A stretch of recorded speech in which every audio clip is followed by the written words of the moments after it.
Yeah, Derek. Did the Warriors get away with one last night? Depends. What do you mean? Get away with the game just because of that last second shot? That It seemed like Draymond, and they got the 2-minute report back, but they said that Draymond did not touch the ball, just the rim. But I don't know. well, didn't Josh Giddey hitting the net have to have something to do with it? Possibly. I got to be honest. I wasn't intently watching the game. I had it on the background, but I did see the final closing seconds. It seemed like everyone, even on the Warriors, said like, yeah, we could have been cool with the call, but Yeah.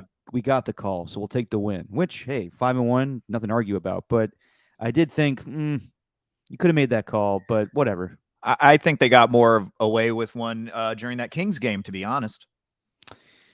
Which one? Well, I thought the Moses Moody block on Kevin Herter, it seemed like a foul to me. I thought he got more hand on the slow motion than when it replayed. So I was like, oof, I think they got away with one there. I don't know if that would have been, I don't know. Maybe if that call would have been challenged, but it wasn't.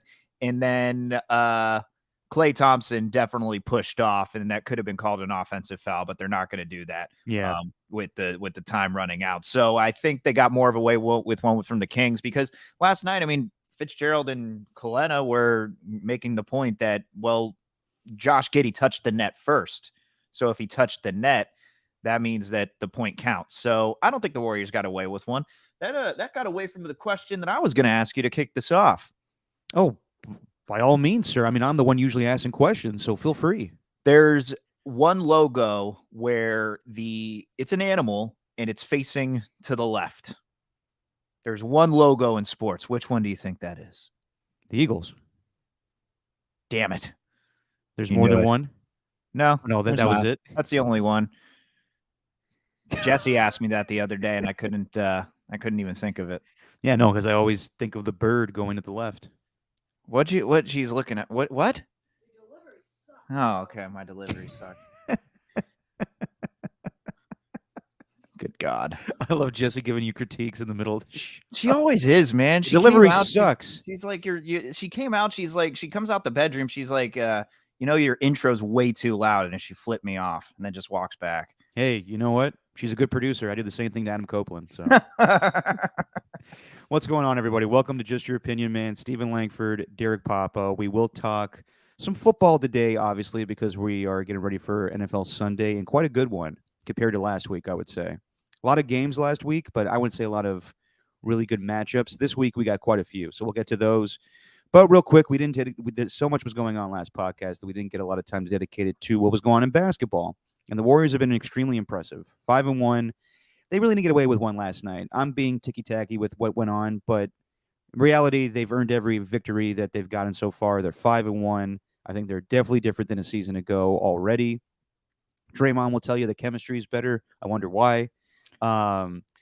But yeah, Steven, just your overall impressions on the Warriors' 5-1 start, undefeated on the road. Quite the different story than a season ago. They're not just top heavy anymore. They were last year. I think what's been most telling is the non-Steph minutes. They have not skipped a beat really when he's been off the floor. And that all had to do with the addition of Chris Paul. And I think pretty quickly, everyone's like, oh, complaining about the whole trade Jordan Poole thing. Well, look at what Jordan Poole's doing. I don't know. All right. Acting a fool, baby. You know what? Let's go you back to that now. Let's go back to those chemistry comments, because okay. I thought you were going to show the Jordan Poole his performance against the Celtics. Yes. Like, does that not speak to probably the type of player that we may have thought, or the type of player that he actually is instead of who we thought he was? Because, like, even though it's hilarious, just watching him dribble up down the lane and just decide, you know what? No one's there. I'm going to just dribble right back and then just turn around and shoot a three. Like, I personally think that he was definitely culpable in some of what happened last year, and it wasn't just all Draymond. And I completely called Draymond out on this podcast, and we had a little back and forth about it. But, man, there must have been something going on, though, with Poole and just that second unit, which was meant to have a leader, just everything that they're saying. I know they're not trying to take shots at Poole, but everything that they've been saying about the bench, just the team as a whole, it feels like they're also taking like these unconscious shots at Poole without even realizing that they are. I would say that it's the perfect example of today younger players expecting things, or just even in society, younger people expecting things when older people are like, no, you got to put the hard work in. And that Yeah. is what Chris Paul is doing compared to Jordan Poole. Um, they're totally different. They are undefeated on the road. We all know how long it took for them to win on the road a season ago. And they care more about the regular season. Steph is off to an amazing start, probably the best we've seen him have since 2015. Mm-hmm. Even he said that himself, like it's nowhere near that. His point totals that year were crazy. That's what led to him having that MVP season. But doing this at 35 years old, or I don't want to, age him, 34 or 35? 35. 35, okay. Extremely impressive. As far as, watching Jordan Poole the other night, this is the stage of his career right now. I guess the sentiment is that he feels like he's already solidified with a ring. So now he can go get you know, his all-star stats with the Wizards and be fine with that. Shoot, lofting up alley oops to Kyle Kuzma when they were down by a ton.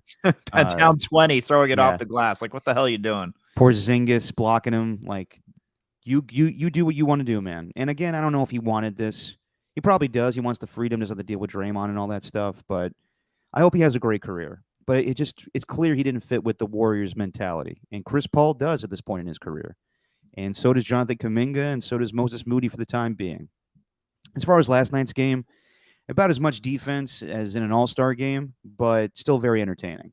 But the Warriors have played solid defense in some of the games this season. I still think they got to figure things out, but their season's very early. I love what Chris Paul has been doing off the bench, his unselfishness. I think Moses Moody's been playing very well. Jonathan Kuminga, yes, Stephen, it's been the bench that they have not been skipping a beat since, or with Steph Curry not having minutes. So Mm-hmm. I've been very impressed with them so far. Um, the whole Draymond stuff, yes, he did come out and say last year was horseshit and the chemistry was awful, and now this year is totally different. And the obvious, elephant in the room is that, well, Draymond, it's because of you, because of you punching Jordan Poole. And he could, I mean, I think he's apologized as much as he can at this point and taken the blame. I don't know if he will ever be cool with Jordan Poole again, but yeah, the obvious thing is that something happened in training camp last year that totally fucked up the season. And now they don't have that. I think it's pretty clear. I've seen that clip that you were talking about with Bob Myers. Pretty clear that Steph was the one saying, we got to keep Draymond around. We can't have this, mess up the team. I do think that there is definitely no coincidence in what happened a season ago with Jordan Poole and Draymond Green and their ineffectiveness on the road. Because when you're home, you can, do your own thing. When you're on the road, it's kind of an awkward situation when you're on an airplane and everyone's dealing with, man, this is awkward. So I think that there's no more awkwardness on the team. I think that Chris Paul has been accepted. And I think they're all playing very good basketball right now. This is a hypothetical that no one. Oh, I love those. No one will ever know. But do you think if that punch didn't happen, then the chemistry still would have been off? Because I'm kind of being led to believe that it would have if Jordan Poole was coming off the bench and feeling the way that he was feeling, especially after a contract extension. Like, even if the punch didn't happen, I think the chemistry still would have been off with the team. I think that it would have been. I think the punch heightened it. Yeah. But there definitely would have been some frustration with Jordan Poole's style of play in the second unit. Now it did help them, in 2021. Yeah.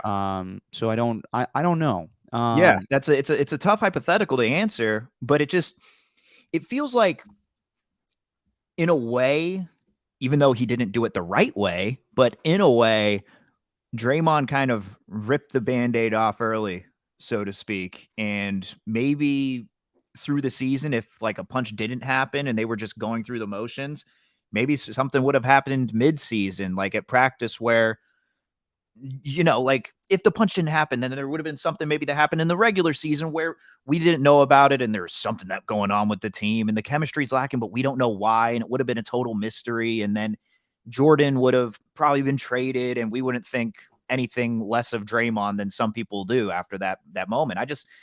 I always think in my head, like, if that punch didn't happen, I think we'd still be talking about them the same way last year. And then David West would pop up out of nowhere and be like, "There's a lot of things that happen on this team, man. The Egyptians can't take it away from you." Yeah. I love Yeah. that quote. I don't know. I really don't know. Well, I wonder if Draymond is here because I think a lot went into how Draymond acted after that and how Jordan Poole acted after that. And it seemed like Jordan Poole was the one that was, going to be in favor of staying and Draymond wasn't. And then I think Jordan Poole's attitude after the fact really hurt him. Everyone's seen the clip. I brought it up before during, I want to say, the Kings playoff series where Yep. Draymond is trying to get attention to Jordan Poole and he pushes him off. Yeah. Steph Curry being the leader that he is, not as vocal as Draymond, but comes to the sideline and says, "Hey, that's your teammate, man. Like, you can't disrespect him like that." I don't know. That's a that's a big hypothetical, but Massive. I'm glad that things have turned out for right now for the better. And another question too, because Chris Paul is, I think, really the catalyst that's turned this thing around. It's not the starting five. As a matter of fact, I mean, Klay Thompson, outside of that game-winning shot, he has not played that great. I mean, he hasn't even scored 20 points. Last night he was more efficient, but he hasn't even scored 20 points yet, and he was averaging 22 points per game last year. Like, so he's struggling again to start a season, which actually Klay does. Like, that's a pattern that happens all the time. But Wiggins just he had a better game yesterday, but he's not looked the same. I think he's actually kind of taken a little bit of a step backwards. And Looney's Looney. Looney's still doing his thing, but it's really Chris Paul. And I guess my question to you, with him leading that bench unit, so what was the hatred with Warriors fans? Ultimately, what did it boil down to? Because there seems to be a lot of animosity to Chris Paul, the person, even though he's never really done anything like personal to the Warriors. I think he's just frustrated the living hell out of them with the play that he's doing right now. The flopping, the flopping. Yes. Yeah, no, it's definitely the flopping, but also he was just an instigator. He was on that Clippers team. He was on that Rockets team. We hated those guys. Yeah. It was more so the Clippers rivalry was honestly just they beat us during the whole can't even think of his name. Who was the old owner of the Clippers? Donald Sterling. Donald Sterling. That whole situation. Warriors lost in 7. Chris Paul, just all the little shit like getting in Steph Curry's face, doing the shimmy. It was we've been over it, but it was mainly the animosity that Chris Paul had towards Steph of him kind of stealing his shine. Right. And he was guilty by association. He teamed up with James Harden, and we hated all those Rockets goons. So, no, I mean, I'm glad he's on the team now, and he's a good facilitator, and he's doing the smart things as a savvy vet. But I don't regret hating him back in those days. Yeah, no. It's just this is what he's always done. This is the type of player he's always been. Maybe not a 1 points and 13 assists type of guy, which is what he had last night. But he finished with 1 point. Yeah, he finished with 1 point. Didn't make a shot. See that, but that's what we need. He's basically not the same type of player, and the style is totally different. But he's like another Draymond out there. Mm-hmm. And he also brought in Dario Saric, and Dario Saric has just been fantastic. He did? Yeah, he was one of them. He helped. Because Saric and him played together in Phoenix, and were they even?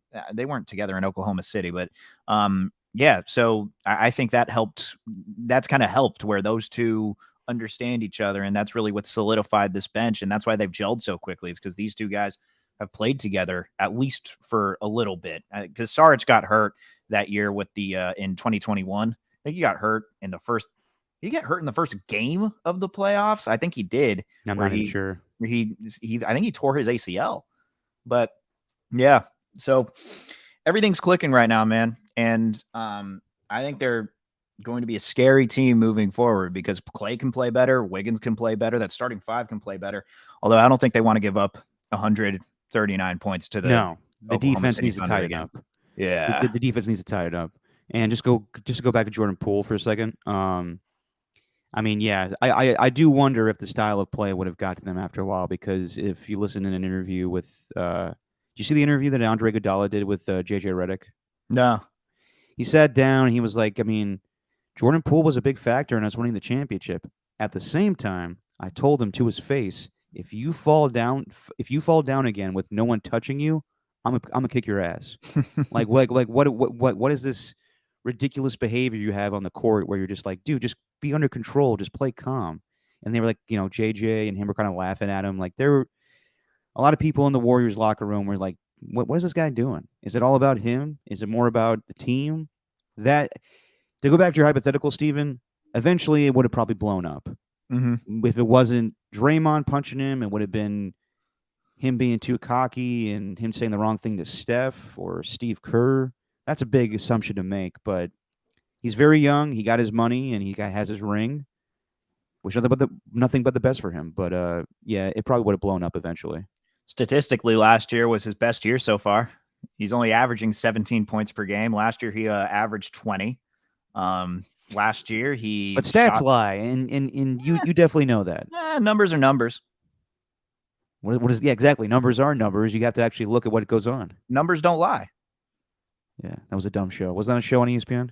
I don't know, but numbers don't lie. They tell you the proof is in the pudding, Derek.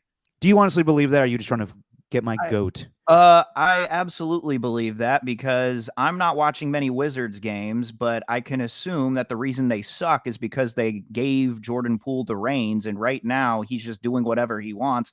He's got more attempts than he ever had, and he's got lower percentages and lower stats than he's ever had. So I don't know. I think the stats tell the story there. So in this scenario, you're saying that he had better seasons with the Warriors than what he's got right now with the Wizards. Yeah. Okay, well, that's fair, but it's also very early.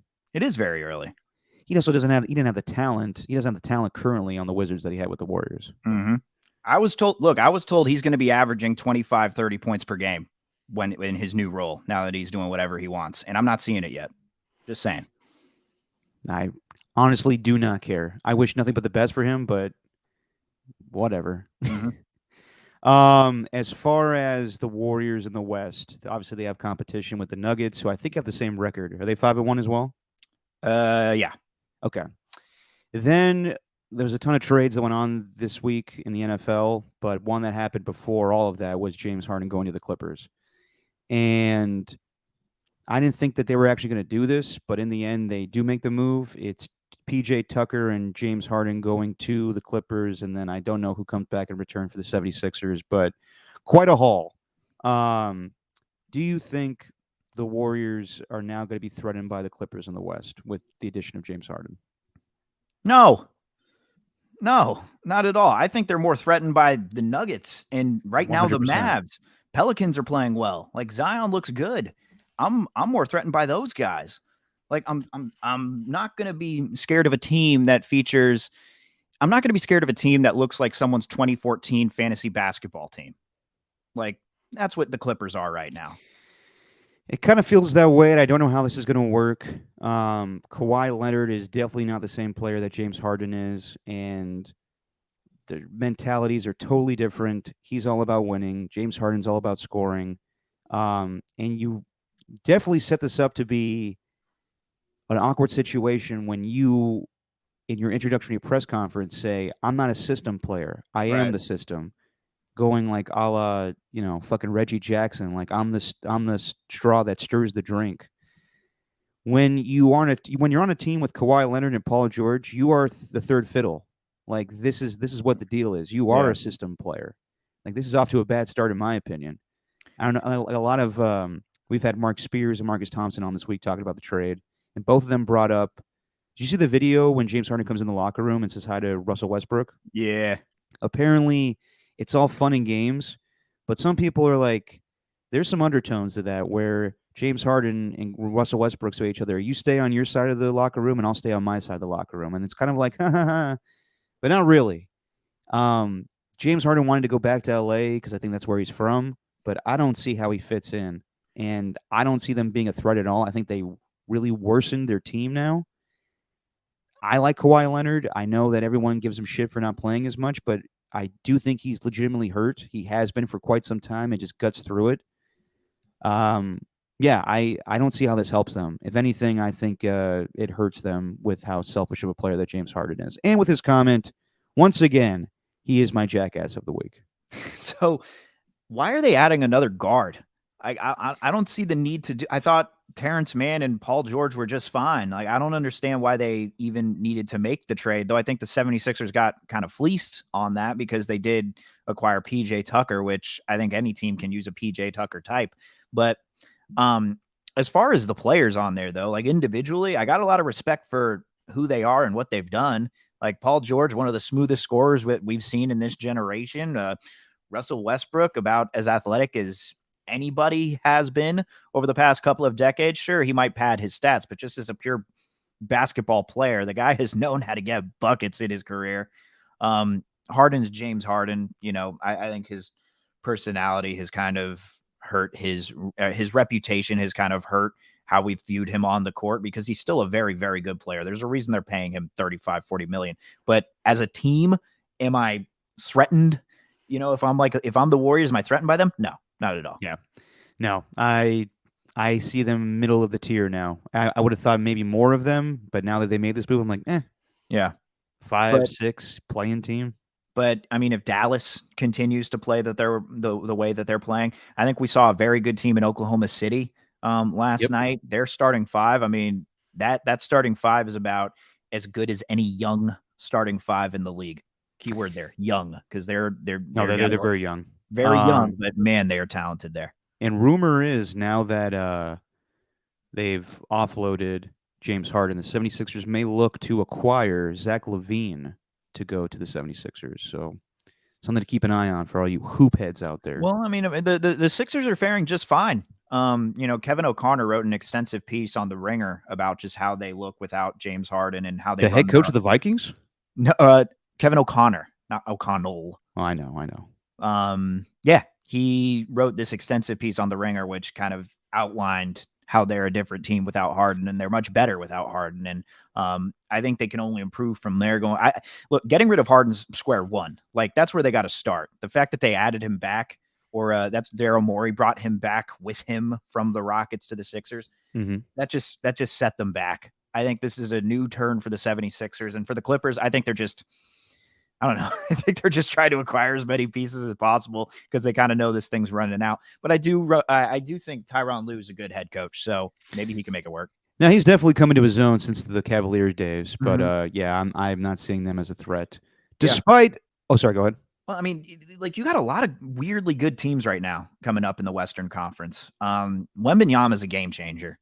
Dude's every bit as advertised. He is incredible. That both games against the Suns were very impressive. I thought that Kevin Durant, just expecting a foul call, I thought was kind of ridiculous. Like he got the ball taken away from him. He should have been right a lot better in that situation. Yeah. And then for the Suns to get demolished by the Spurs the next night with Devin Booker back, I wonder how they're going to be with Bradley Beal. I wonder how much defense they're going to play. And I wonder about Frank Vogel as head coach. It's very early. They'll probably still be one of the top teams of the West. But as far as a playoff team, there's a reason why I picked the Nuggets, because I don't think they're going to gel right away and, have things going the same way that they do. Yeah. You can go on streaks, but right now in the bottom five, 3 out of the 5 teams that are there with the Kings, the Suns, and the Grizzlies. Yeah, they're in the bottom 5 out of the playoffs right now. Could change, but whew.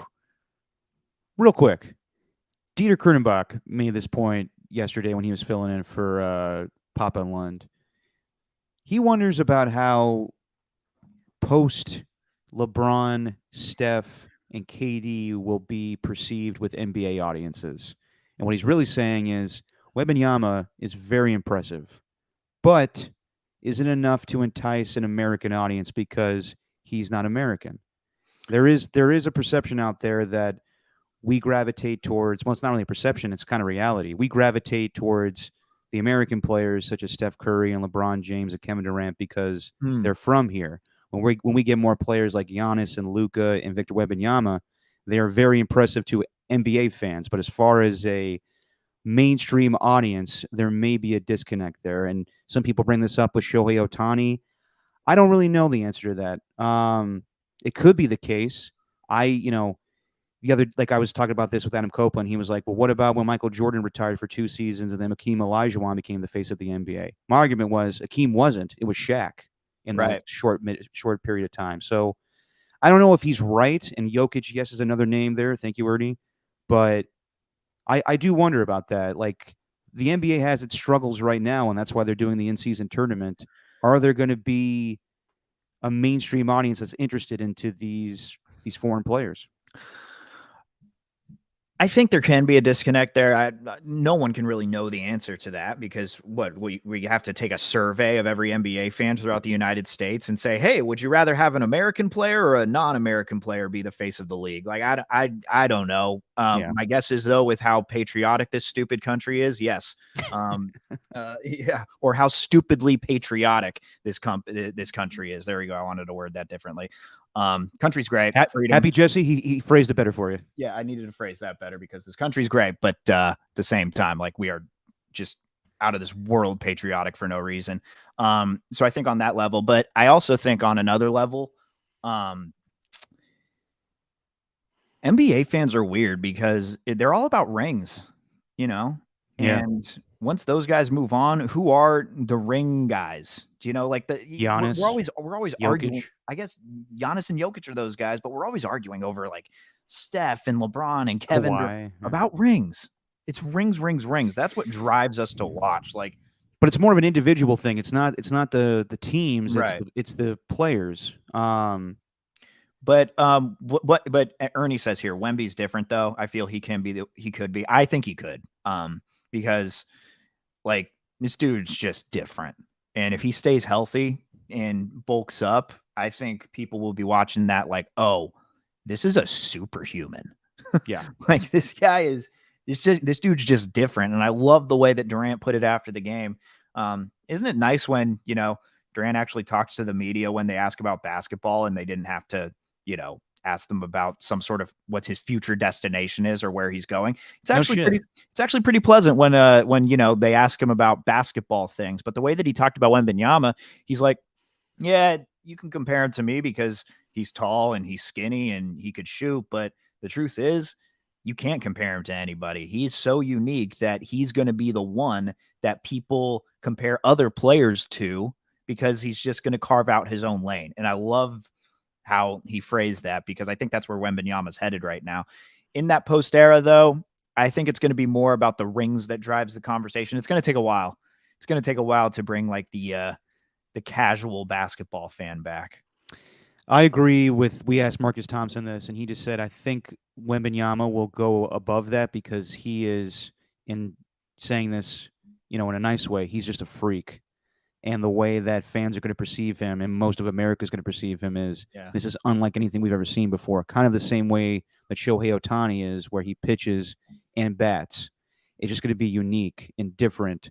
But the NBA, struggles regardless. Like right now, they have Steph and LeBron and KD, and that's why they're doing this in-season tournament thing. And I'll get to that in a little bit here. But NBA is very star-driven.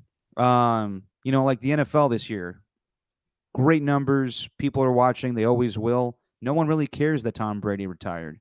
People move on.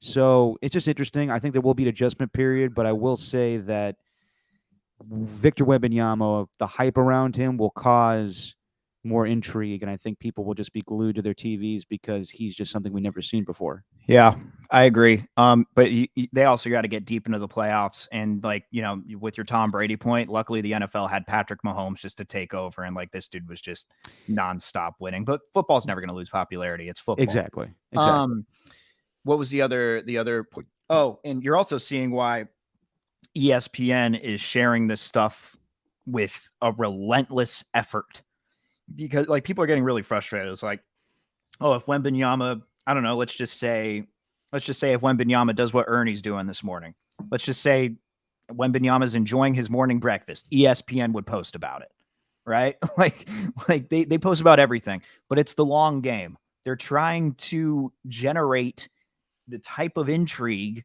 that is meant for a player that was hyped as the best prospect since LeBron James, who has been driving a lot of viewership over the years. Like LeBron is here's where I think Wembenyama and LeBron can compare in the future. I think there's potential where some fans are going to be actually this might where they won't be able to be compared to. Like LeBron, people follow LeBron wherever he goes and they just turn into fans of whichever team he's a part of. It's like LeBron goes to the Heat, I'm a Miami fan now. LeBron goes to the Lakers, I'm a Laker fan now. Will Wembenyama have that type of impact where it's like, oh, I'm a Spurs fan now because of Wembenyama? I don't think so. But as far as just being that physical freak that we've never seen, yeah, he could definitely take that. Yeah, believe me, I can't tell you how many kids I met in college that were like, "So who's your NBA team?" "Oh, I'm a LeBron guy." It's like, what the fuck out of here? Kobe had that impact too, actually. Like if Kobe went elsewhere, I guarantee you someone else would have been like, they would have jumped from the Lakers to wherever Kobe would have ended up if he were to go to another team. Yeah, I'm not sure kids are going to be like that though with Wembanyama or Giannis or any of these other guys. Yeah. It's going to be different because they're going to stick with their teams. I don't think Jokic is ever going to leave the Nuggets. I don't think now Giannis will ever leave the Bucks. If the Spurs are smart, Victor Wembanyama will never leave. Even though he's got to learn how to say churro in French. Stupid Charles. But yeah, I don't know if kids are going to react the same way.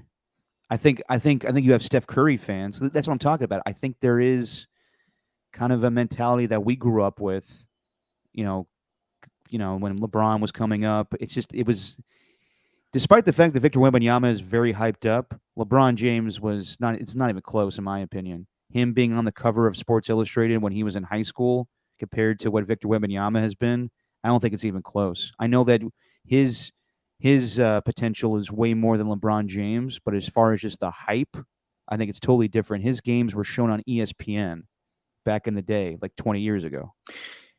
It also meant a little more to be hyped back in the early 2000s because now everyone's hyped. You could say Cooper Flagg, the number one high school prospect that just committed to Duke. You could say he's the most hyped just because everyone's posting about him. Zion was kind of the start of that. It's different now. You don't like no one cares that they might get a Sports Illustrated piece written up on them by Grant Wall. You know what I mean? Like no one cares about that like they did with LeBron back in the day where it's like, well, but it's different now. Cool kid. It's totally different.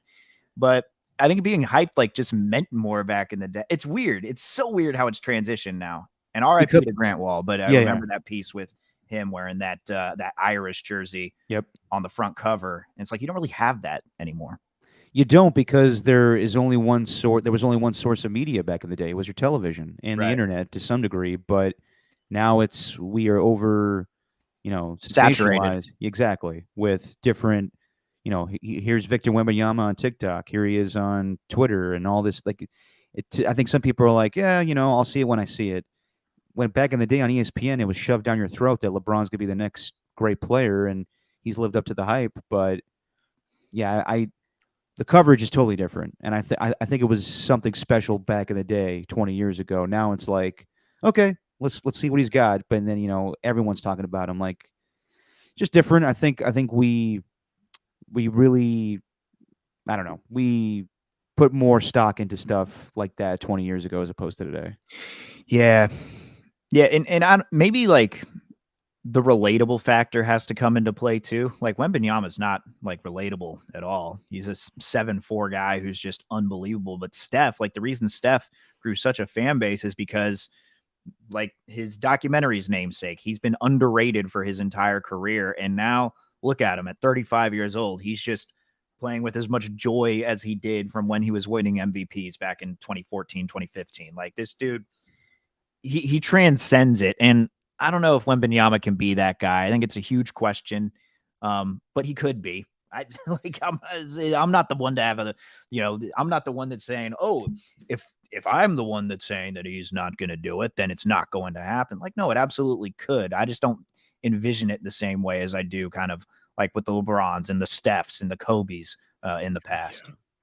Well, do you think more people more mainstream people know Victor Wembanyama, the basketball player, or the guy that hit Britney Spears? Oh, I think the basketball player. I think they know that. I don't know. I think they'd have to guess. Like if I'm sure mainstream people who like, what do you mean mainstream people? Like, People that watch, like moms, like people that watch Good Morning America that don't watch ESPN, that know their sports from a little snippet in the morning. I think they'd know he's a basketball player because he's so damn tall. Well, yeah, but when the name is said, it's just different. Right. No, but they might associate it with Britney. Yeah, probably. Yeah, I don't know. Well, he hasn't had much of a career yet. That's I mean, true. That's true. I mean, like that's one of the biggest moments to happen in his career. Yeah. I'll tell you one thing that's not going to get more casuals, as Ernie says here on the text line. Um, this NBA in season tournament. Look, I'm up for new ideas, but my whole 2 cents of this thing is NFL fans are not going to stop watching football to watch the basketball when it's NFL season. And if that's the goal of this whole thing, then I think the NBA should just be happy that they rule sports from middle of February to early July, because I think this is not going to help them. I think it's kind of dumb. I think the courts look ridiculous. I don't think the players are going to play hard for this thing just because it's incentivized.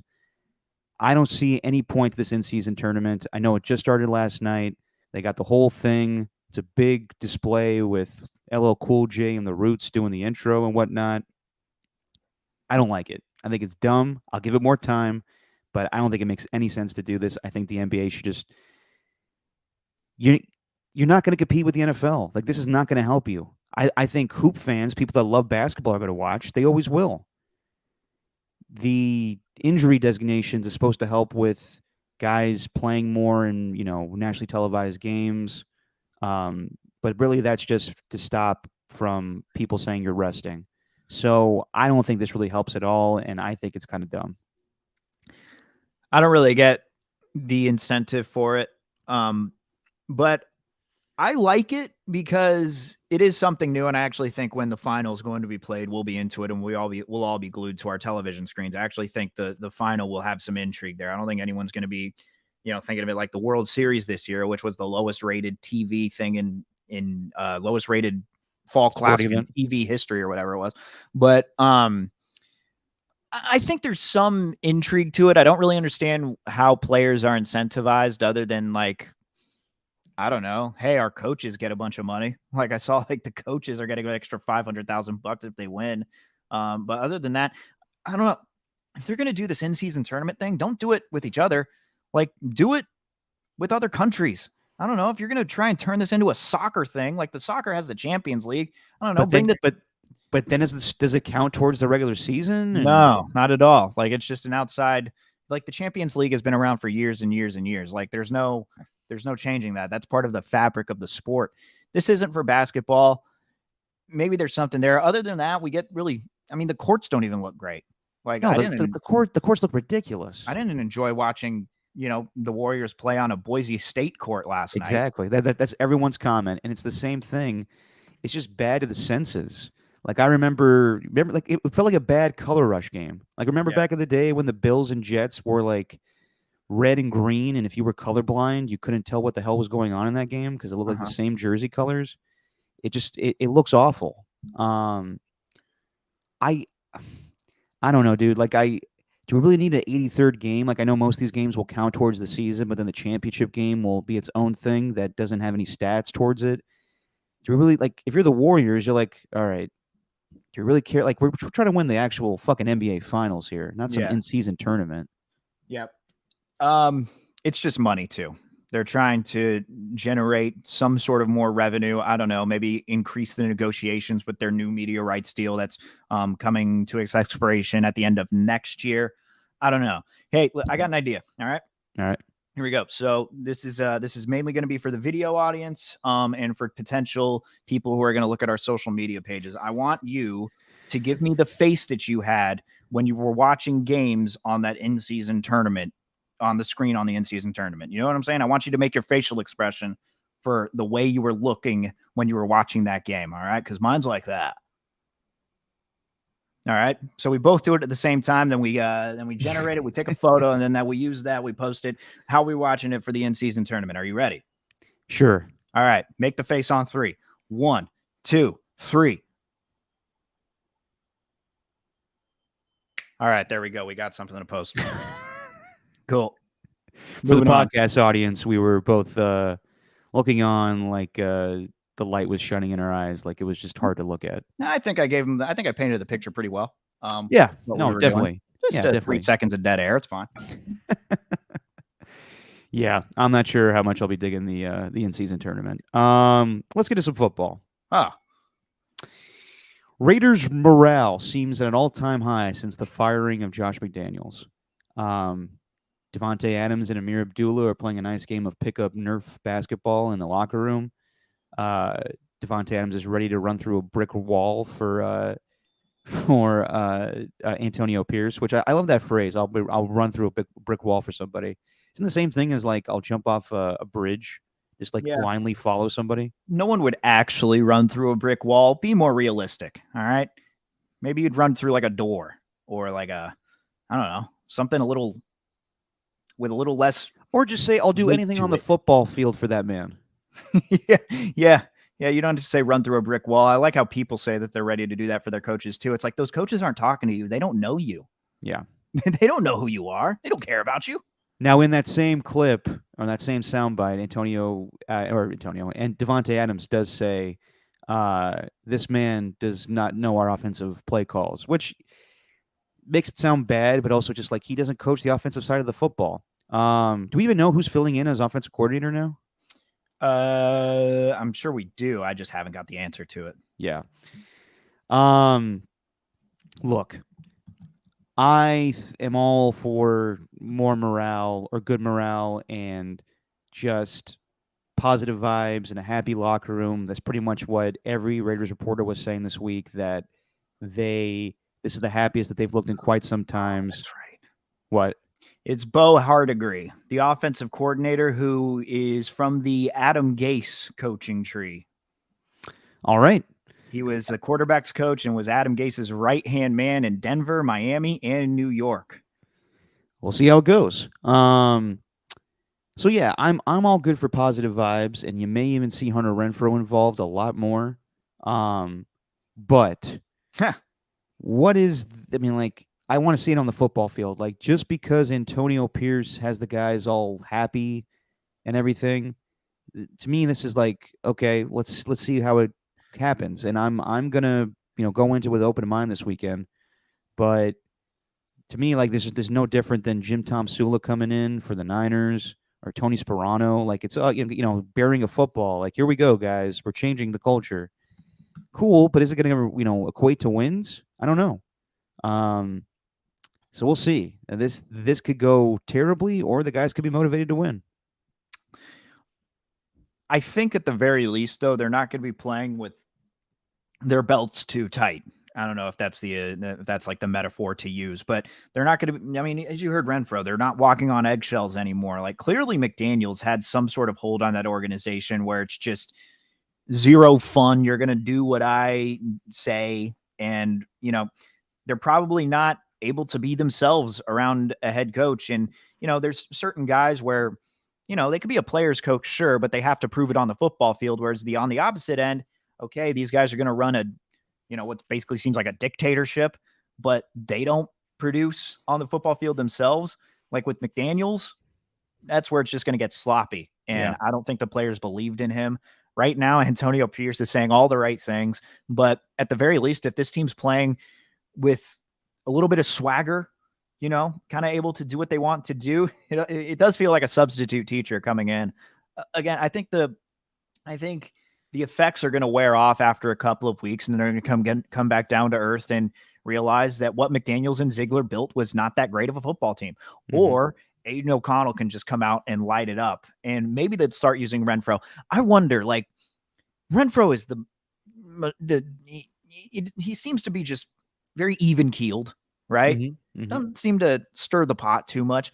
Like, I'm thinking, is the only explanation like around him not getting the ball, like it can't have been his skills. Like we've seen Renfro do what he can do, but was there something about maybe his attitude that was a little too loosey goosey for McDaniel's liking? Like that's the only explanation I could come up with for why they wouldn't use him. What was he, Marquette King? I know, that's what I'm saying. Like I'm not saying he was Marquette King, but maybe he didn't take football as seriously as he needed to. I highly, highly doubt that when Mike Mayock drafted him, and he's a good old boy coming from Clemson, he's all about football. No, I think it was Josh McDaniels gets fixated on something when things go wrong early in a game and he can't go back to what he originally planned. I'm sure he schemes it up for Hunter Renfro to get involved in the game and then just gets away from him where, no, we got to do this now. We got to get Devontae involved. Okay, now we got to get Michael Mayer involved. All right, now we got to run. We got to run it again. He's just not a good play caller. I mean, he is in that he could scheme it up, but then decisions are dumb. I have no doubts he'll be an offensive coordinator again. I don't know if it will be with Bill Belichick wherever he goes, but I'm gonna do my best impression of a sports radio caller when they feel like they've got something on Kyle Shanahan, they've truly figured him out. Okay, I'm gonna do my best impression because this applies to McDaniels. Okay, go for it. And Ernie, you've heard this before. I guarantee you've heard this 1,000 times when listening to other listeners who call in. McDaniels is a great play designer, but he doesn't know how to call the actual plays. He's a good offensive mind, but coordinator, no. There you go. Yeah, that's my best impression of people talking about Kyle Shanahan. That's a caller or a host? It's callers. A bunch of callers who feel like they've got some unique take when they call him a great play designer, even though that take's been given 1,000 different times. No, believe me, I'm not saying anything that anybody else has said before. It's just totally me against the callers, but hey, man, I've heard it a bunch. No, I mean but that's the case, and I think that Josh McDaniels has had Wes Welker and Julian Edelnut, Chris Hogan, Danny Amendola. He's had the likes of Hunter Renfro before. Small white guy. Exactly. Everybody needs a small slot white guy. But I don't know how he cannot implement him in this offense. Is Trey Tucker really blowing the doors off where he needs to be a part of the offense? Not really. He's evolved in plays here or there, explosive plays. He may be more of a deep threat than Hunter Renfro is, no doubt. But he's not doing anything to make it where he's going to lose. Hunter Renfro's going to lose his job. Hunter Renfro's an every down slot receiver. Yes. Type of slot receiver. Trey Tucker, he's in for the specialty plays. He's in for the jet sweeps. The four verts. You bring him in. The whole point of bringing Trey Tucker in, the threat that he brings, it's okay. Well, if he goes in motion, maybe we should play man coverage here just so we can be prepared for the jet sweep, or we should get in zone because now we got Trey Tucker in the slot. They got 4 guys wide out. We got we're in 11 personnel right now. Maybe we should go into a zone coverage and protect have the safety go over the top and make sure we don't let Trey Tucker beat us. Like that's the type of player he is. Hunter Renfro, he's just a guy who can beat defenders no matter what they're in, man or zone. So I don't know what it was with McDaniels not being able to utilize him, but it feels like there's just so much potential that's actually been tapped. It's just not used. Sorry, I'm just watching. Texas had a 24-7 lead over Kansas State, and now they're completely blowing it. Go Cougs. Wait, is that what Kansas State is? No, just stop. They're the Wildcats, Steve. Oh, the Wildcats. Sorry. Should know that. I went. You want to hurt me? Huh? Or if it makes you feel any better. What? So you want to hurt me? Nah. Yeah, you do. You're saying go Cougs. Go Cougs. Go Cats. So do you expect them to play better now with Antonio Pierce? I know. I'm asking what you're expecting. What I'm expecting is a team that's going to play with a lot of energy. I expect the defense to be the same. It's pretty telling that Patrick Graham didn't go along with them. I mean, it's just purely the offense that they feel is the problem and not the defense. Yeah. And they actually might. The way that they played against the Lions, I was very impressed. Ben Johnson's like this up-and-coming offensive coordinator, and Patrick Graham only let him score 26 points or whatever. And the reason they had so many opportunities is because the offense couldn't stay on the field. So I give Patrick Graham a lot of credit for what he did. I think they're going to be rejuvenated there. I think this game against the Giants, you're going to see, I don't think you're going to see many points scored. I still don't think the offense is going to be some offense that's going to blow the doors off the defense and be scoring 30 points per game and turn into the Dolphins. No, I don't think so. I think like this Sunday's game, I think you'll see in my picks, but I think it's going to be very grimy. But I also think you're going to have a lot of rejuvenation on the sideline and guys more excited just to come to work. I mean, you heard with Draymond, like the whole chemistry thing. Guys don't want to come in. I think there's something that plays into that, like obviously, like they fired McDaniels and Ziegler midway through the season. I don't think we're making it enough about how rare that actually is. Like the culture must have been just through, especially with their record. I mean, 3-5 is not terrible. Like 3-5 is manageable still, even in the AFC. But the offense looked putrid. But the offense did look putrid, and the culture just must have been at an all-time low. Guys, like must that, have Steven? What? Went from putrid to anemic. Changing it up. You mean anemic to putrid? But yes. Oh yeah. There you go, putrid. It's a good word.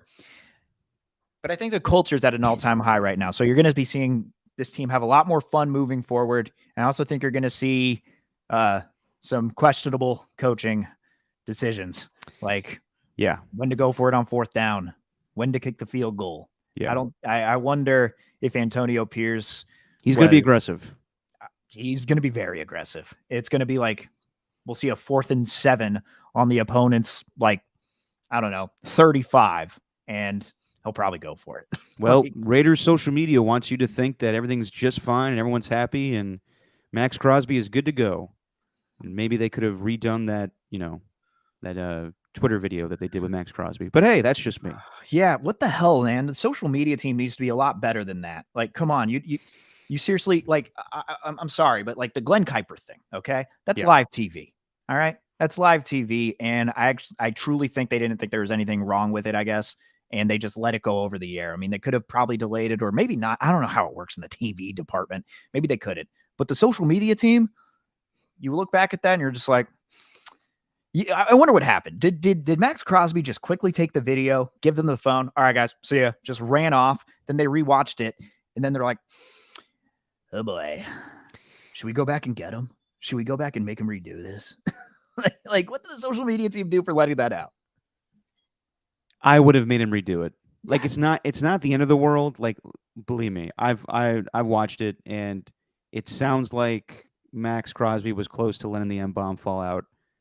But that definitely was not the case. If you know Max Crosby, he just slipped. It sounded like he was going to say it, but he did not say it. If I was the Raiders social media department or their PR department, I would go back and say, hey, we know you didn't mean to say this, but just to be safe, let's make this a little more clear. Yeah. And another thing, whether this is good or not, this is going to be on the players moving forward, the players to lead this team. It's not going to be on Antonio Pierce. Sure, man, Antonio Pierce can be used to galvanize these guys and kind of let them know, like, hey, the head honcho's not here anymore. Like, this is a whole new environment. Sure, but it's going to be up to the players and how the players would respond to this. I think it's going to say a lot about them. But the one thing it's not going to change is the offensive line, and the fact that the offensive line has just been getting gashed from the opposing defenses. Not going to so much this weekend with the New York Giants. Maybe Kayvon Thibodeau could, but they don't have Leonard Williams anymore. So maybe there's going to be a little bit more pass protection, and Josh Jacobs could have the best rushing season or rushing game of the season. But he could. I'm happy that McDaniels is not going to be on the sideline anymore, and we're not going to have to go through this week after week where it's just fire McDaniels, and it's just 9 more weeks of that. So I'm looking forward to that. Yeah, but it could be fire Antonio Pierce after one game. I don't think anyone's going to do that. No, even with Tony Sparano, no one's like, even with Tony Sparano, everyone after the fact's like, you know what? They buried the football, but in reality, this team just kind of stinks. No, definitely, but that did lead to more. I mean, they did learn how to become a team after that. Like, honestly, like them winning those games against Kansas City, they actually, I want to say they beat good teams down the stretch. They beat Kansas City. I want to say they beat, I forget, Buffalo or the Niners. They beat the Niners. Yeah. They grew after that. It could be the same for the Raiders now. I do, though, think if things go bad, you will start seeing Raider fans go, let's tank for Caleb Williams. Yeah, that could happen. I And think. by the way, Wow. oh, sorry, go ahead. Go ahead. Well, I was just gonna say that at some point, I want that piece from the Athletic to come out, the investigative journalistic piece, where Hondo Carpenter? someone gets the inside scoop on what was said during those meetings, or maybe give some examples as to why the culture was lacking with this team the past year and a half. Because we got the the gist of it from Albert Breer, where he basically said the thing that really put it over the top for Mark Davis was when he started the veteran quarterback Brian Hoyer against the Bears, and Yeah. the rookies rolled out Tyson Bagent, or the Bears rolled out a rookie in Tyson Bagent, and you had Aiden O'Connell waiting there and you didn't start him. Like, that kind of what put it over the top. But I want more details like we had from those John Gruden days where, like, I think it was Nelson Aguilar who called out the team after the game in Miami. I want stuff like that, inside knowledge, because we're not going to get that till the end of the season. They always hold that until after the season's over. They don't want to stir the pot during. So I can't wait for that piece. That's all I'm saying. That'll be very interesting. Yeah,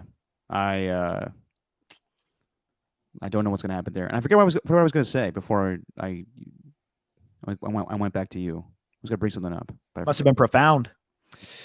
Yeah, I'm trying to remember what it was going to be. Is it that I have to eat this hot sauce? Oh shit! Forgot to do that. Okay, we'll do that real quick. God damn it! Okay, hold on.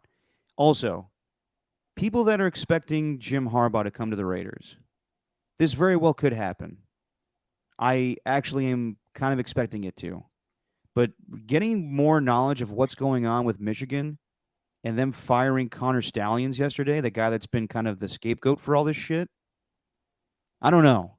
This is kind of getting weird to me. And I know, like, the Raiders have a history of if you're not cheating, you're not trying. I still am of the belief that you still got to stop this stuff when it happens, like, just because the ball boy is giving you signals on what to call and everything. But I don't know. Like, I don't think Jim Harbaugh could just run away from Michigan and then go coach the Raiders if this stuff gets really, really bad for him. Coach caught cheating, and when they're cheating, that's when his team turned really good, and then hire that coach as the head coach for your team, thinking that they're over that cheating. Who does that remind you of? Yeah, it sounds like history repeating itself. Sounds like the hire that they just made and just fired with Josh McDaniels, because he kind of cheated with the Denver Broncos, and they started like 0-5 and then went on like an 8-game win streak. Then wonder. Bring me Jim Harbaugh. I'm down. Give me Harbaugh. Come on. I need Harbaugh. Yeah. I don't think that would solve the problems, but well, I think the Michigan Wolverines right now are falling under the same umbrella that falling under the same critical umbrella that we gave the Houston Astros. Astros got caught. They're not the only team doing it. Michigan, not the only team cheating. I'm sorry, but how many schools? No, I agree. How many schools are there in the NCAA, in Division I, let alone, the freaking FBS, the FCS, or whatever the Division II is. I think that Michigan is not the only team doing this. No doubt. I don't doubt that for a second, and I don't doubt that when Belichick was caught with all the Spygate shit, that the Patriots were the only team doing this. They're the ones that got caught. I don't know. Like, if they go down this road with Harbaugh, it'll become very interesting. That's all I'll say. I don't know if I trust him as an NFL coach, and I don't know if he can just sweep all this under the rug and just go to the NFL and act like, it is what it is, what happened in Michigan. Now, that's what Pete Carroll did with all of the Reggie Bush stuff, but that's different. I don't think that it's different than paying for players as opposed to cheating during a game. Then again, what's your definition of cheating? I don't know. Right. That's the problem I have, though, going back to Mark Davis. I don't think he's a very forward-thinking coach. We talked about it last week, but what I want the Raiders head coach to be, what I want the Raiders situation to be, is kind of like the Texans right now. I'm not saying you need to hire, freaking Steve Wilkes from the Niners, and then hopefully they have like a run game coordinator in their organization. I'm not saying you need to do that, but just be forward thinking. take a chance on those guys. Don't take a chance on the past. That's what they did with McDaniels. That's what they did with Gruden. That's what they did with everybody. And I'm up for them maybe giving like a head coaching job to like Lou Anaramo, the defensive coordinator from the Bengals. And I wonder if there's anyone within that Bengals organization that's kind of up and coming in terms of play calling. Find the next Mike McDaniel. Find the next, I don't know, Sean McVay, Zach Taylor, whoever in this organization. Find somebody. Like if there's a coordinator that can prove they could be a head coach and they have an offensive guy, that's what you got to go with now to keep up with the NFL. That's what I want to see. But Jim Harbaugh is classic hanging on to the past. Oh, this guy brought the Niners to the Super Bowl in 2012. He proved that he was a good head coach. But like, it's still hanging on to the past. No doubt. And we said it last podcast, so hopefully they get more creative with their head coaching hire. But we shall see what happens there. Steven, Hang on. Whoa, skills not coming down Derrick Road, but it's been 49 years. When are scandals going to no longer have gate attached to them? Oh, I was just saying that because that's what they called Spygate. But yeah, I'm down. You can stop calling stuff with gate. I kind of like gate. I like that. It's a fun way of doing it. It just goes back to Watergate, but whatever the media calls something is what we all call it, unfortunately. And can we also agree that did you see that video of Stallions on the Central Michigan sideline? I've seen a few. I honestly don't know all the details of this stuff, but I just saw that he was fired, and it seems to me like he's kind of getting the raw end of the deal here. He kind of is, but he was also the one committing the act. I mean, he is getting the raw end of the deal, but like there's something where he bought, I think, 35 tickets to 16 different stadiums over the past 3 years. I think 12 of the 13 games were Big Ten teams. But who's telling him to do this stuff? Exactly. Who is telling him? Who's pulling the strings? It's obviously not him, but he is the one doing it. He is kind of the scapegoat, whereas Harbaugh denied any knowledge. But the video of him at Central Michigan cracked me up because the way that they played that video, they show Central Michigan's head coach. For those who don't know, he allegedly attended Central Michigan's game. He was on their sideline. He was dressed in Central Michigan gear. He looks like just a Central Michigan assistant, and he's scouting the game against Michigan State. But the video that they show with him on the Central Michigan sideline, they play the video in real time of Central Michigan's head coach, and then they put it in slow motion as soon as the head coach moves out the way, and then they just got they caught the Connor Stallions guy in the aviators in the Central Michigan gear, but they do it in slow-mo. So it's just kind of like,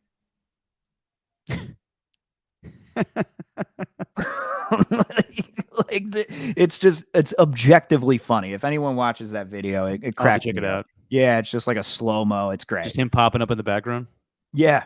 Yeah. Just like the head coach is calling the plays, and then they move the slow-mo, and then the head coach moves out the way, and you just see Stallions right there in the hat. It was him all along. It's him all. Yeah, dude. It's so sneaky. They know what they're doing. All right. We will see what develops with that whole shit show. Speaking of shit show, Steven, we forgot to do hot sauce last time. Yeah. Well, we didn't forget. We were tied, and we had the tiebreaker. I know, but I forgot to bring it up, and we could have done it earlier. And regardless, we did it for the Thursday night game. Thrilling game between the Titans and Steelers. And the over-under was 37, and I took the under. Like the smart bastard that I am. You got lucky. I did get lucky. You got so lucky. Well, I knew with those two putrid offenses that it was going to be low scoring, especially with Will Levis making a second start and Kenny Pickett. Matt Canada going down to the booth or coming out of the booth down to the sidelines. We'll see if Steve Wilkes does the same thing, although I highly doubt it.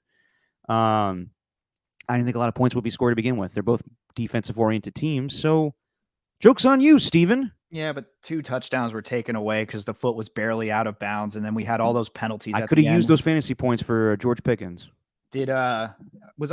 Ernie liked my tweet? Well, Ernie's really the only one who likes my tweets, so shout out to Ernie. But thank you, Ernie. Ernie 1? Ernie 1. Ernie 2's not here. I don't know where New Era's at. Yeah, what the hell? Jesse, you like my tweets sometimes, but you're not a Twitter person, so anyway. What was the one that oh yeah, Matt Canada. Dude, when the camera first showed him, I saw Seth Rogen. Instantly saw Seth Rogen.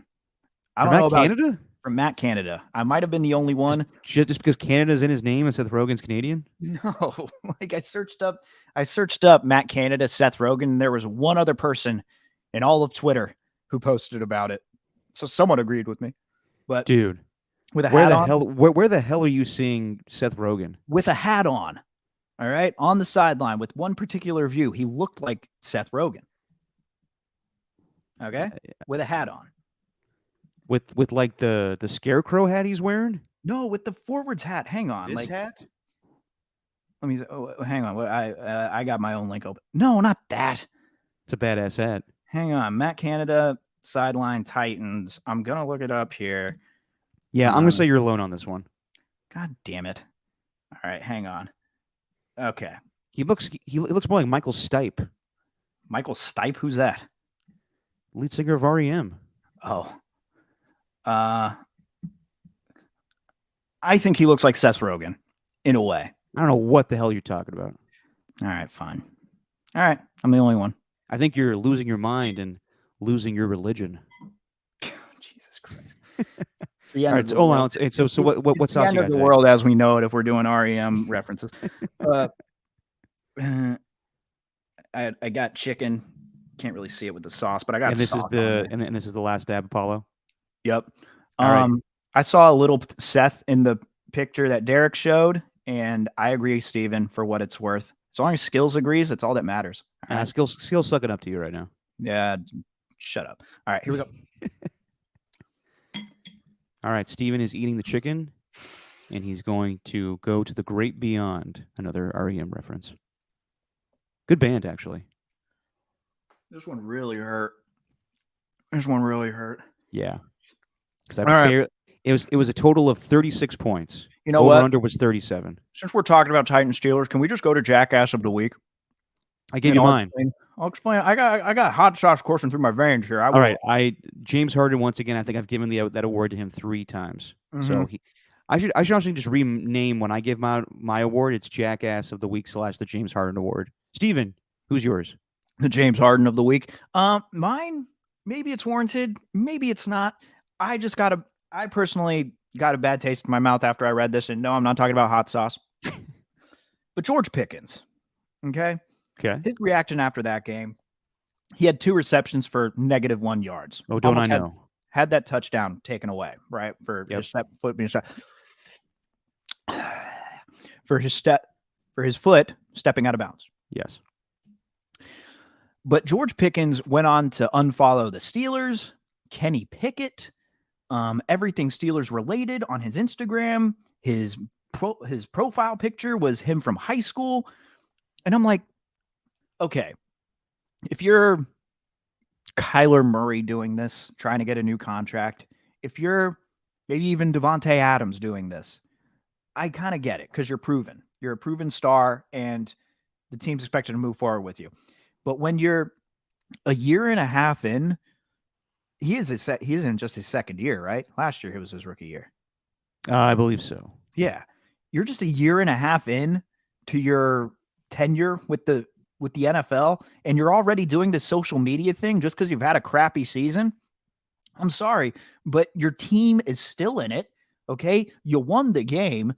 That's the most important part. You won the game. If you're a team player, you're saying, I don't care how many receptions I get. This was the true test of that, actually. You hear the 49ers talk about that all the time, like how the cultures just how they mesh so well. It's because everyone's so unselfless. I would love to see the reaction if they got 2 receptions to -1 yards.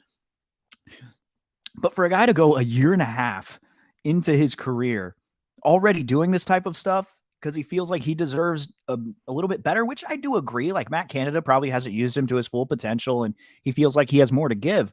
But when your team is 5-3 and you're averaging fewer points per game than I think like any team in the NFL, which is super sad, just to do all that, like what does this accomplish? What are you going to go to another team and they're just going to accept you with arms wide open? Shout out to Creed. No. So George Pickens, he's my jackass of the week. Just doing that sort of thing, crying about it just because you had a bad Thursday night football game. Sounds like you're crying. A little bit. Good God. I would say, yeah, I was not even aware of that, and I think that probably takes the cake over James Harden. Like that's bad. Like I'm not a fan of that shit when it's Kyler Murray and any of these other guys wanting a trade or whatever.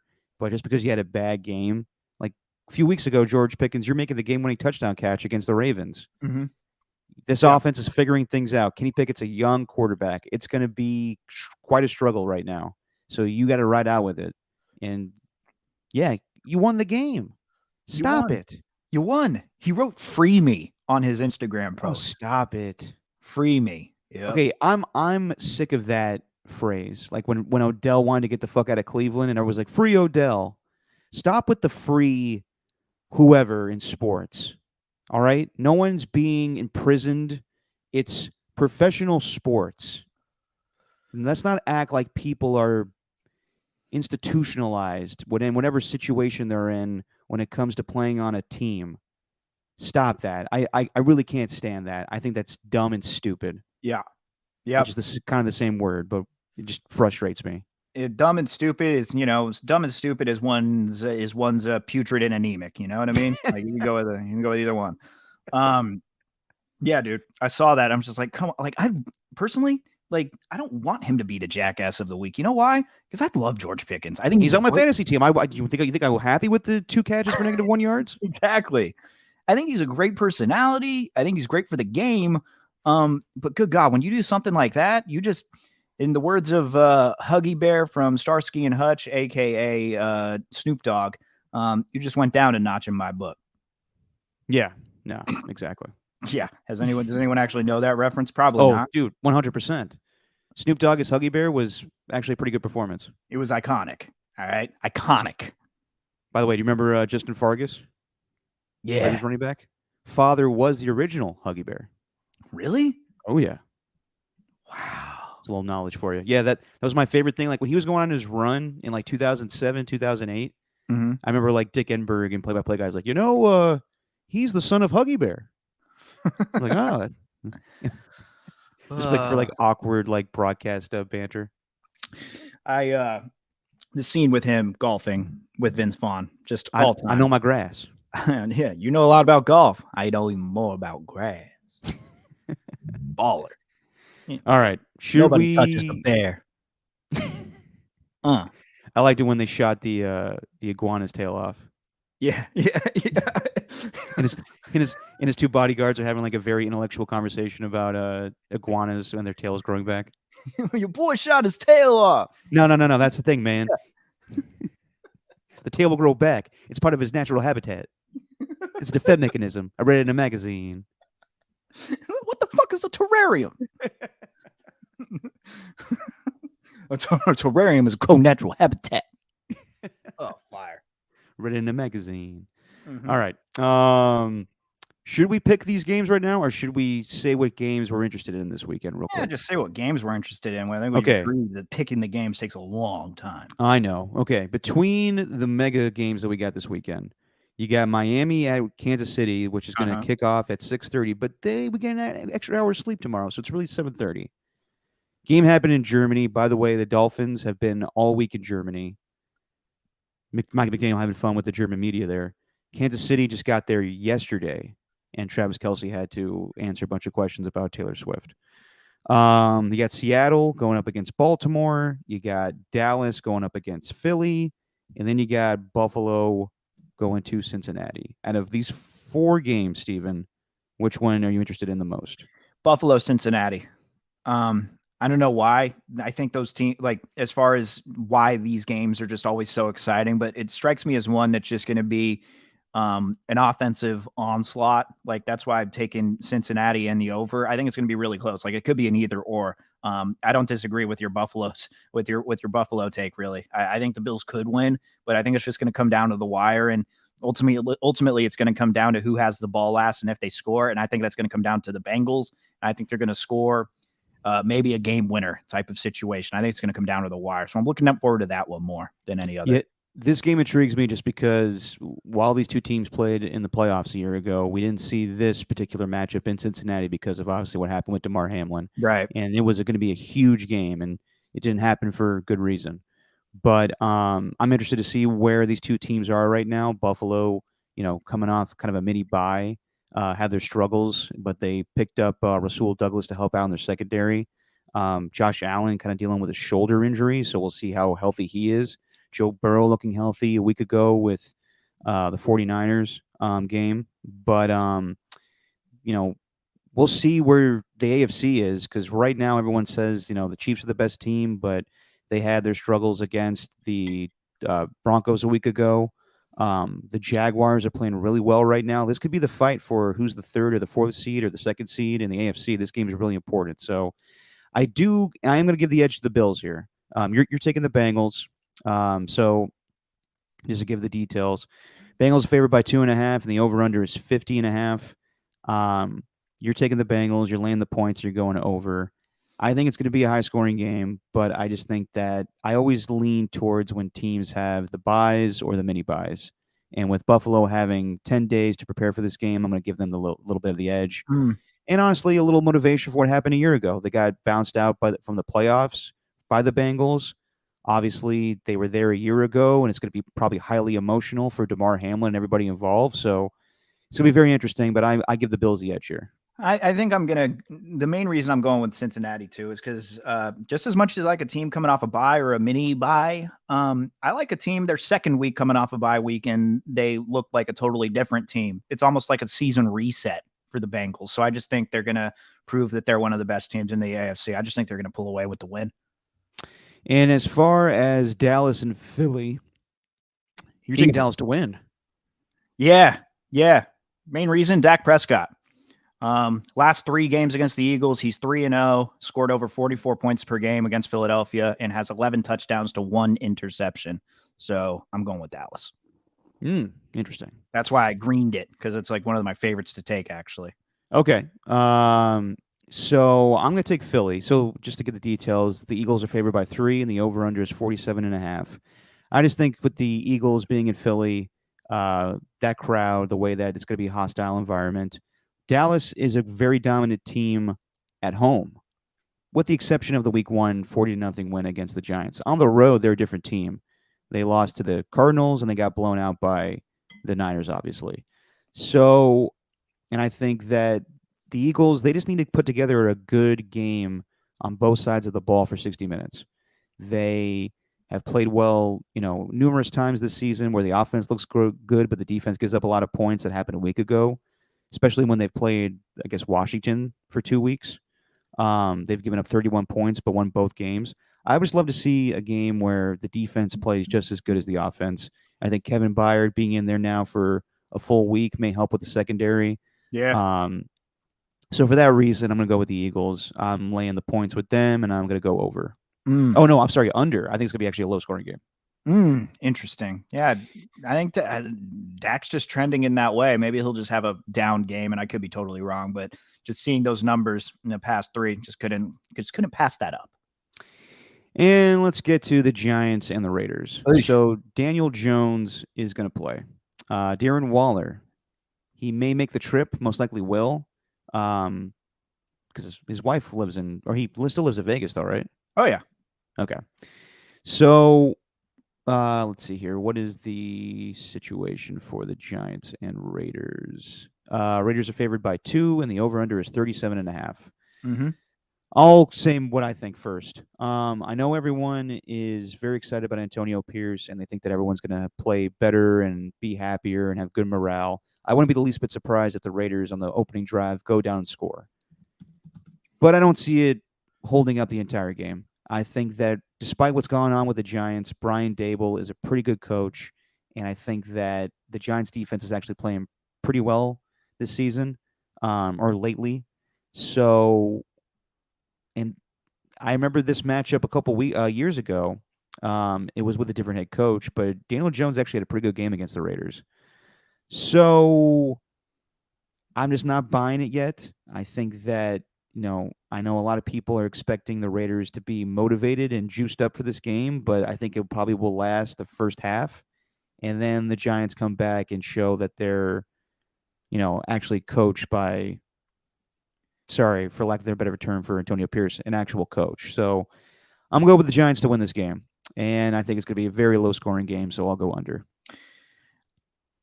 I don't see the Giants offense doing anything. You said that Daniel Jones from a couple of years ago. This is a different Daniel Jones. His offensive line still sucks. They're going to be without Leonard Williams. I'm not saying it's going to go over. I still think it's going to go under, but I see this being like I don't know, 20-10, maybe 23-10 type of game. I don't see the Giants doing any. I think the Giants stink, and I just think the Raiders are a generally better team. Jesus, how did Kansas State just miss that field goal? Ah. So the Texas is back up 30-27. They had a game-tying field goal ready to go, and they just missed. Wow, Texas is getting bailed out here. They should lose this game. This is how I see this game going between the Giants and Raiders. Raiders get up to an early lead. It's like 16-10 for most of the game. Raiders defense is playing well. Patrick Graham knows the Giants.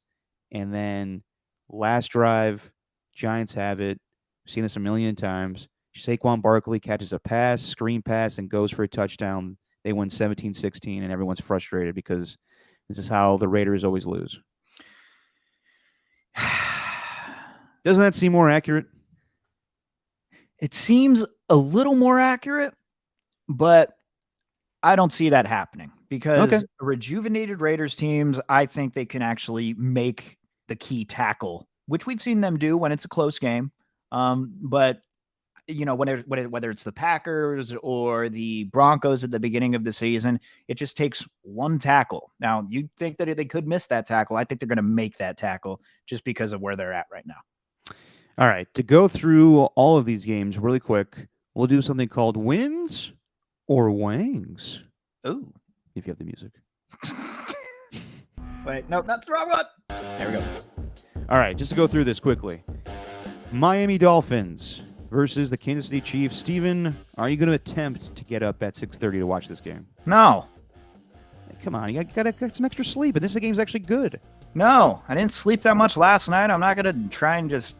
No. I'll rewatch the game or something on NFL Plus. It's Dolphins versus Chiefs, though. I know, but it's in Germany. I'm not getting up at 6:30 for that. Fair enough. The NFL East Coast people find it to torture that they're waking up at 9:30, complaining about that. I'm not going to wake up at 6:30 for it. Well, that's ridiculous. And what also is ridiculous is this game is not being played in Kansas City. For Tyreek Hill to come back to play the Kansas City Chiefs and this game is in Germany, ridiculous. Regardless, Chiefs are favored by 2, and the over/under is 50. I know last time this happened, the Bills got there the day before or Friday, and it didn't pan out for them. I just think the Chiefs have a lot to prove with what happened a week ago, so I'm going to take the Chiefs to win. So are you. We're both simpatico on this one. We're taking the Chiefs, we're laying the points, and we're going over. Mm-hmm. Arizona Cardinals playing the Cleveland Browns. Arizona traded away Josh Dobbs this week, so Clayton Tune is going to play quarterback. Kyler Murray needs another week to get ready for that. So Deshaun Watson's back, and the Browns are favored by 11.5. Good Lord. And the over-under is 38.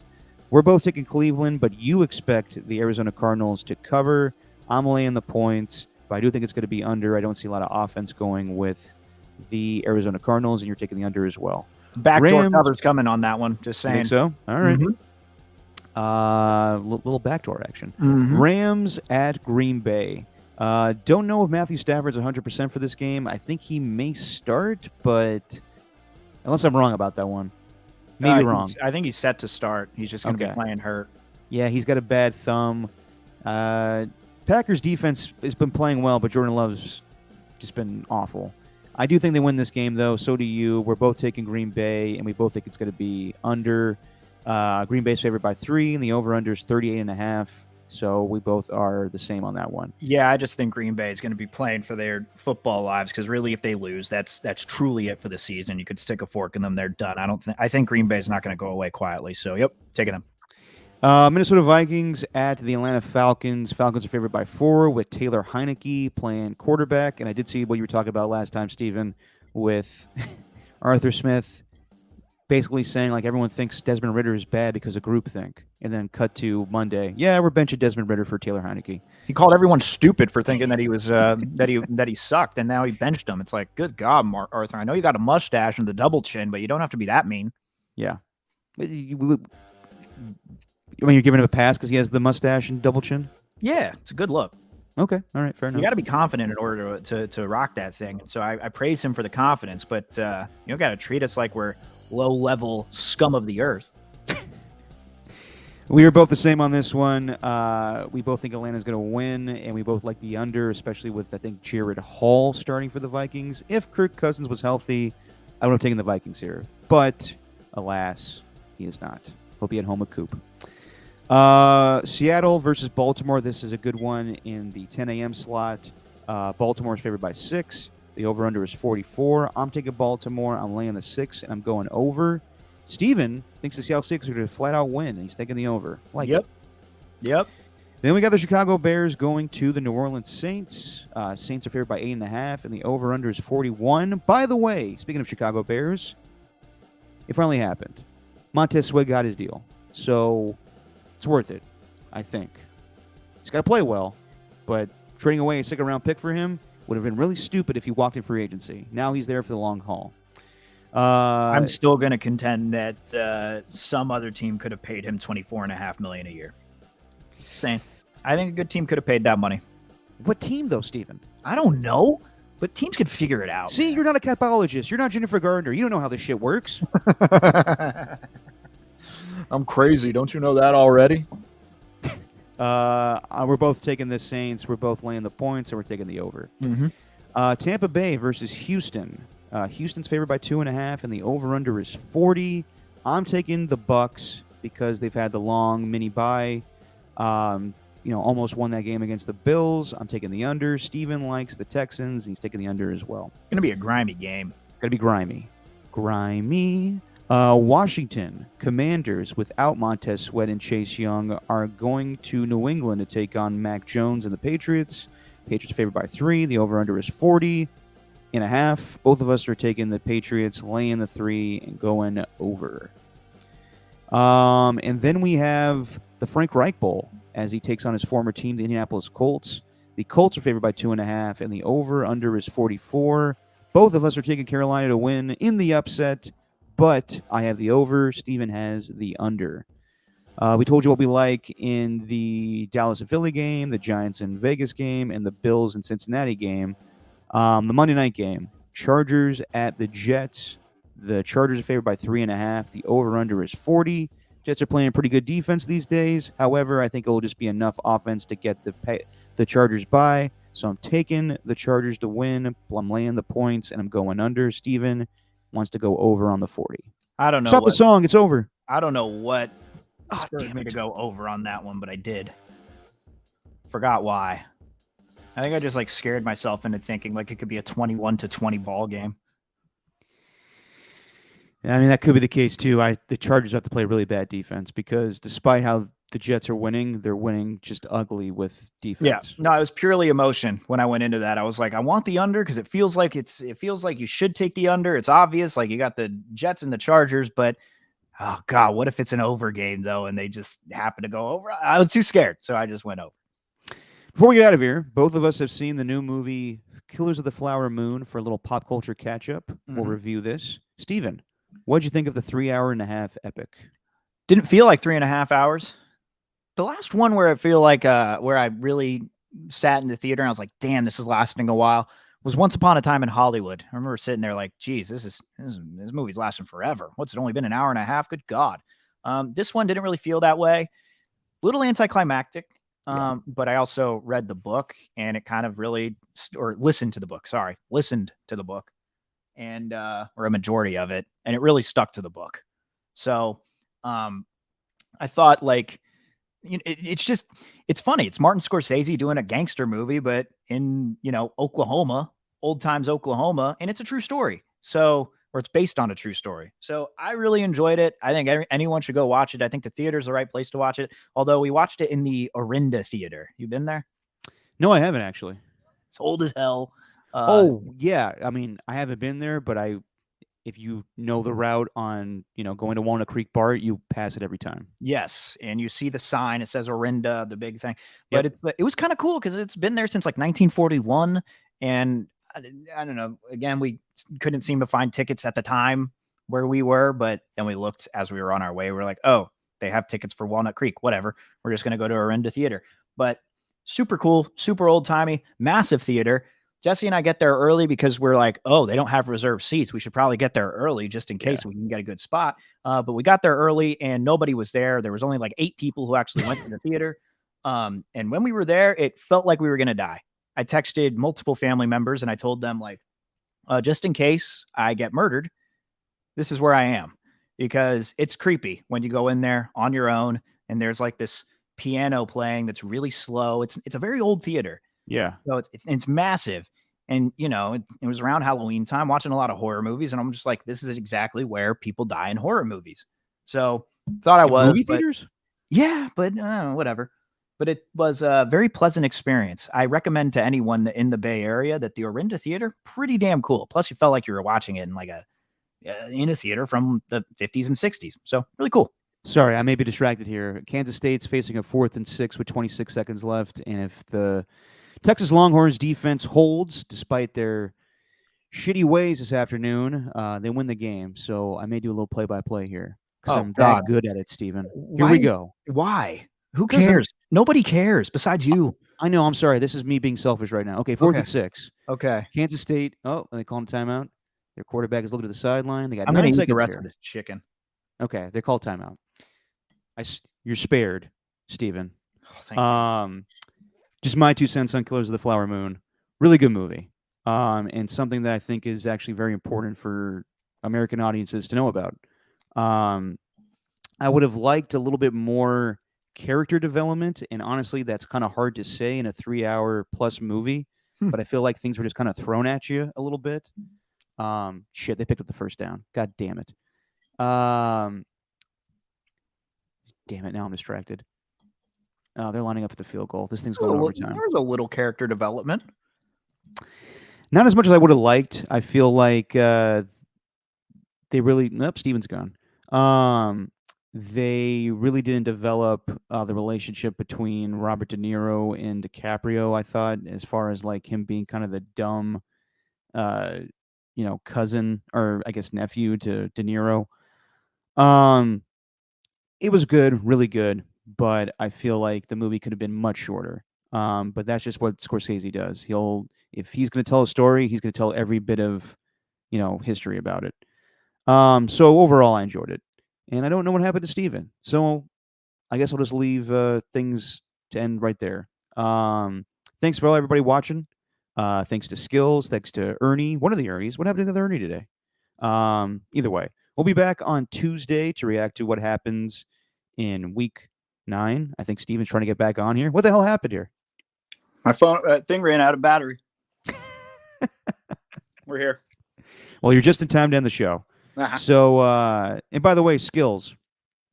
Truth Machine is no more, but if you listen to Tolbert and Copes, there's a new segment called Harmony that's very reminiscent of the Truth Machine. So tune into that. Steven, you're just in time. I think you're there. Could be frozen. Go ahead and end this thing how we always end it. Do you not hear me? I can hear you now. Oh, you can hear me now? Good. All right. It's just our opinion, man. That's awkward.